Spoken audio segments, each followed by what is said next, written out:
When I originally heard about the availability of consumer-grade devices, I was a bit worried. And frankly, part of me is still worried today because patients will mistake the readings on a consumer-based device as the functional equivalent of what a doctor or nurse practitioner might say to them about their heart rhythm.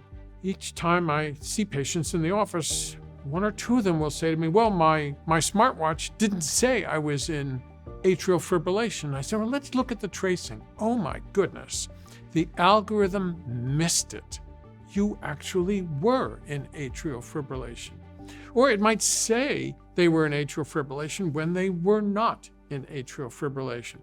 So I always say to patients, this is useful information, but I need to see it.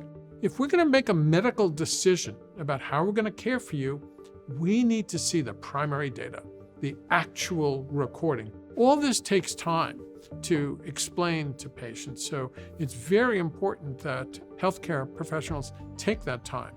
And anyone who's thinking of developing a medical device that they actually think would be used by patients has to consider the fact that somewhere somebody's going to need to say to the patient, this is not a substitute for medical care. That's very important.